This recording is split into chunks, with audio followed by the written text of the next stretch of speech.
Welcome to this week's Faith Connect video. This is part 2 of 2 videos about my study time this summer. Faith gives pastors regular long-term study time. It averages out to a couple weeks a year to be used in a variety of ways.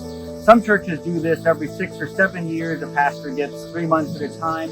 Other churches don't do anything. Faith has a really nice mix that we have regular time to study and also to seek spiritual renewal. You can watch last week's video for what I did with the more study-focused week. This week I'm going to talk about a fly fishing retreat that I went on the Colorado-New Mexico border. So Altar Fly Fishing is a group that just got started the last few years, and their goal is to provide pastors and church leaders with really good retreat times that include fly fishing. So part of the goal of this is to relax with others in ministry. Part of it is to have some reflection on our spiritual lives and our church's spiritual lives. And part of it is just to learn to go fly fishing. Now, I'd never gone fly fishing before, but I kind of figured the worst case scenario is I'm going to stand in a nice river in the Colorado-New Mexico mountains and be able to enjoy the scenery for a week. And that's a pretty good worst case scenario. So I figured I'd give it a shot. How bad could it be? And as it turned out, it really was great. I spent that week with a number of other, mostly CRC pastors. There also were a couple guys. We had a cook along who did all the cooking and cleaning up for us. We had a really great time just being together, talking about ministry, talking about our personal lives, getting to know each other. And then we also had some really good times in terms of fishing. We fished a couple of different rivers in the Colorado, New Mexico area. I had never fly fished before, so we started at ground zero. This is a fly fishing rod. This is what you do. No, don't do that. Do this. Thankfully, the guys were really, really patient, really helpful, and really helped us move along from, oh no, what do I do, to having some chance at catching fish. So we did some different things over the course of a few days. One day we floated on a raft down a river. We had a guy who did all the rowing and all the tying of flies and all of that stuff. And all we as pastors had to do was just throw the thing in the river. And it really was fun. We caught some pike. We caught a lot of smallmouth bass. Not big fish, some that were this big, some that were this big. I would love to tell you some that were this big, but I would be lying. But we caught a lot of fish. It was a good time. Nice to float down the river. If you got tired of the fishing, you could just look around at the mountains and then get back into, can I get the fly to land right there to catch that fish?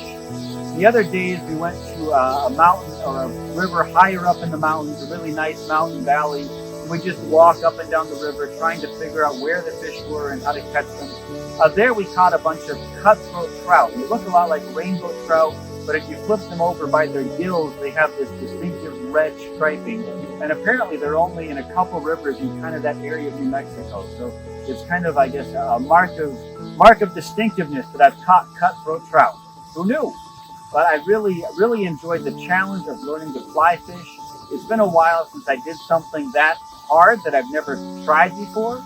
But it was fun to just try to figure out how can I move the rod, how can I arrange myself in regard to the river, how can I get in this place around that tree to get the fly to land right there so that I can trick a fish into going for it. So it was really a fun technical challenge and a lot of fun just to be in the mountains, be with some other people, and spend time appreciating God's creation. The fellowship was great, food was great, the fishing was great, and then we also had a more spiritual retreat component. Altar Fly Fishing intentionally structures this so there are reflection times, and their reflection focus for this retreat was what they called R equals 6 plus 1. So R equals 6 plus 1, which is rhythm equals 6 plus 1. Rhythm equals 6 days of work and 1 day of rest, recreation, renewal. So they did some reflection times with that.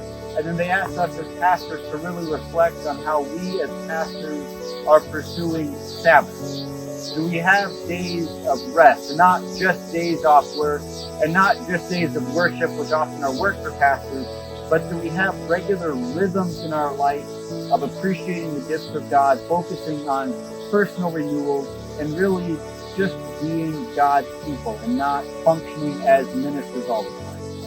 So we did some good reflection there, some good questions, and group time and individual time focused around how do we as pastors accept the gift of time that God has given.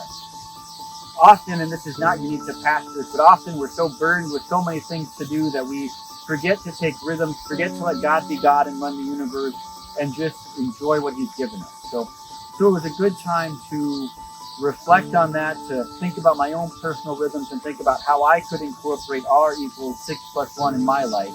And if you haven't done any reflection on how you have Sabbath in your week, how you have regular rhythms of worship and rest and renewal, then I'd like to invite you to spend some time reflecting on that. It can look lots of different ways, but it's so easy for other concerns, even good things, to crowd out simply spending time in grateful reflection, rest, renewal, and worship. So I want to invite you to think about the R equals 6 plus 1 rhythm also. And I also want to say thanks to you as a church for providing me with this time to study, as I mentioned in the last video, but also simply to seek spiritual renewal and enjoy the gifts of God. That's all for this week. We'll see you next time.